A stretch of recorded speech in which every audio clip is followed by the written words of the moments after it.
बात करते हैं भूकंप के बारे में। भूकंप कैसे आता है और भूकंप किस तरह का है। आप देखते होंगे भूकंप जो है वो बहुत खतरनाक होता है, जिसे अर्थक्वेक कहते हैं। और अर्थक्वेक जो होता है वो पृथ्वी में एक हलचल पैदा करता है, जिससे कि संपत्ति, घर, आदमी, मानव जीवन सब तहस नहस हो जाता है। तो बात करते हैं भूकंप के बारे में। सबसे पहले भूकंप कब आया था और ये भूकंप होता क्या है।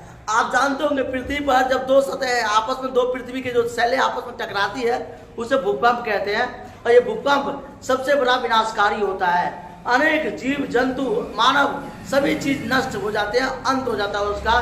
जिस तरह से बात करते हैं भूकंप नेपाल में सबसे खतरनाक जो भूकंप था 2006 में आया था। उसी तरह से रात 12:47 के आसपास में दिल्ली में भी 12:13 पे और पंजाब, लखनऊ, कलकत्ता अलग अलग टाइम में अलग अलग भूकंप का नापा गया है। तो बात करते हैं भूकंप की संज्ञा क्या होती है और बात करते हैं भूकंप आता कैसा है।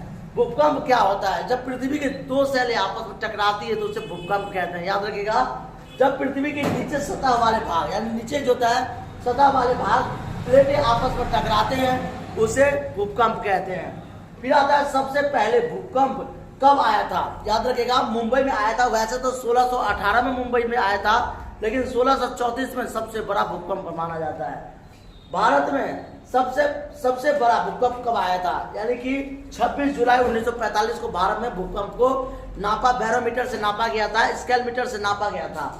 पृथ्वी का सबसे बड़ा भूकंप कब है, तो एक बता दूं मैं, भूकंप का अर्थ होता है जब आपस में सेलें टकराती है और हलचल पैदा होती है, मिट्टी का तत्व आपस में जो है वो बिखर जाता, भूकंप उत्पन्न होता है। ये 11th में, 9th क्लास में बच्चों के चैप्टर में पूछ देता है। 12th क्लास में बीपीएससी के क्वेश्चन में आ जाता है कि भूकंप होता क्या है। ज्योग्राफी का एक क्वेश्चन है जिसे हम आम भाषा में अर्थक्वेक कहते हैं। अर्थक्वेक का अर्थ होता है जब पृथ्वी के सेल आपस में टकराते हैं तो भूकंप आता है। और भूकंप आने की प्रक्रिया अलग अलग कारण है। मैं बता दूं, बैलेंस और अनबैलेंस में।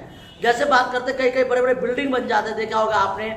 मान लीजिए बड़े बड़े बिल्डिंग बन गया, कहीं समतल भाग है तो अनबैलेंस होता है पृथ्वी का, तो कंपन होगा।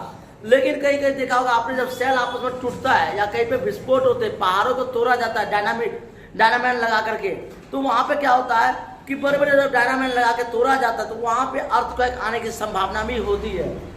पृथ्वी पे भूकंप आने के अलग अलग कारण है। जैसे मैं बता दूं, झारखंड हो गया, उड़ीसा हो गया, मध्य प्रदेश हो गया, यहाँ पे खनन ज्यादा होता है, जहाँ पे खुदाई होती है। आपने बात किया होगा, सबसे ज्यादा अगर भूकंप पृथ्वी पे आता है तो गुजरात में और आसाम में, क्योंकि आसाम में जो है वो ब्रह्मपुत्र नदी है और वहां पे खुदाई ज्यादा होता है आसाम में। बिहार के अगर बात करें तो झारखंड वाले भागों में, क्योंकि कोयले का खदान है तो वहां पे खुदाई होती है तो भूकंप ज्यादा आता है। और सबसे ज्यादा अगर भूकंप आता तो आता है गुजरात में, क्योंकि वहां पे जो है समुद्र का महासागर है। और जब पानी का इन्वायरमेंट, जो स्ट्रक्चर्स मूवमेंट होते हैं, पानी का दबाव होता है, प्रेशर, वो अनबैलेंस करता है। वहां पे गुजरात में भी खुदाई का काम खाना ज्यादा चलता है। खुदाई का जो कारखाना है वो ज्यादा है भूकंप के कारण। तो ये सारे क्षेत्र है जहाँ पे ज्यादा भूकंप आते हैं। पृथ्वी में सबसे बड़ा भूकंप कब आया था? 22 जुलाई 1960 को।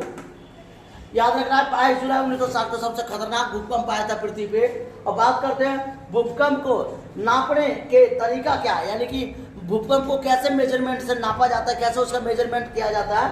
तो याद रखिएगा, रिक्टर स्केल से भूकंप को नापा जाता है। ये रिक्टर स्केल एक प्रकार का बैरोमीटर होता है जो पृथ्वी के अंदर पे लगा होता है। और जैसे पृथ्वी में कंपन आता है उससे तुरंत मीडिया वाले उसे स्केल से नाप लेते हैं कि कितने एवरेज में कहाँ झटके महसूस किए गए थे।